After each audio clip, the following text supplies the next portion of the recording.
بسم اللہ الرحمن الرحیم رب یسر ولا تعسر وتمم بالخیر۔ مومنین کرام، ماہ رمضان المبارک کے 28ویں دن کی دعا اللہ کے رسول صلی اللہ علیہ وآلہ وسلم نے تعلیم فرمائی ہے۔ روایت کو بیان کرنے والے ابن عباس رضی اللہ تعالی عنہ ہیں۔ انہوں نے بیان کیا ہے، پیغمبر اسلام صلی اللہ علیہ وآلہ وسلم نے اس دعا کے پہلے جملے میں نوافل کے متعلق دعا کی ہے۔ نافلہ مستحب نماز کو کہتے ہیں، سنت نماز کو کہتے ہیں، اس نماز کو کہتے ہیں کہ جو واجب نہیں ہوتی ہے، اس کو اگر انجام دے انسان تو ثواب ملتا ہے، اگر انجام نہ دے تو عقاب اور گناہ نہیں ہوتا ہے۔ اور نوافل فقط نماز کے اندر نہیں ہے، بلکہ ہر عبادت کے اندر کچھ چیزیں نفل ہوا کرتی ہیں، مستحب ہوا کرتی ہیں، اور ان کو انجام دیا جاتا ہے۔ پیغمبر اسلام صلی اللہ علیہ وآلہ وسلم اس دعا کے اندر ہمیں تعلیم فرما رہے ہیں کہ اللہم وفر حظی فیہ من النوافل، بار الہ ہمارے نصیب میں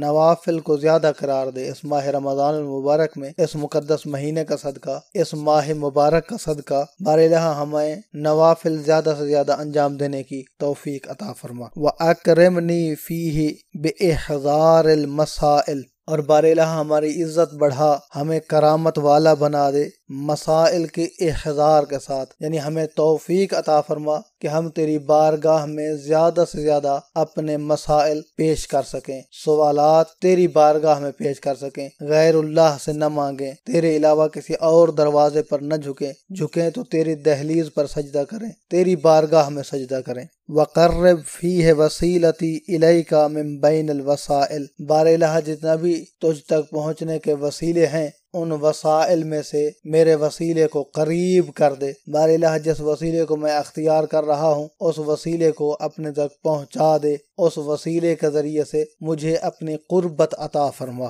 اللہ تبارک و تعالیٰ کے لیے وسیلہ کا جو بندہ انکار کرتا ہے تو ان دعاؤں کا انکار کرنا پڑے گا، پیغمبر اسلام صلی اللہ علیہ وآلہ وسلم کے فرامین کا انکار کرنا پڑے گا۔ قرآن مجید کے اندر صراحتاً بالنص عبارت موجود ہے، ارشاد رب العزت ہو رہا ہے، بسم اللہ الرحمن الرحیم، یا ایہا الذین آمنوا اتقوا اللہ وابتغوا الیہ الوسیلہ، اے ایمان والو اللہ کا تقوی اختیار کرو اور اللہ تک پہنچنے کے لیے وسیلہ بھی تلاش کرو۔ اور وسیلے کے اوپر بہت سارے شواہد موجود ہیں۔ جناب یوسف علیہ السلام کے بھائیوں نے حضرت یعقوب علیہ السلام کی بارگاہ میں آ کر درخواست کی تھی، التجا کی تھی کہ یا ابانا استغفر لنا، اس قسم کے مفہوم کی آیت موجود ہے کہ اے ہمارے بابا جان، ہمارے لیے تو مغفرت کی دعا کر، ہمارے لیے تو بخشش کی دعا کر۔ حالانکہ اگر چاہتے تو وہ خود ہی دعا مانگ سکتے تھے، لیکن انہوں نے اپنے والد گرامی اور اللہ کے برگزیدہ پیغمبر کا وسیلہ اختیار کیا۔ یا من لا یشغلہ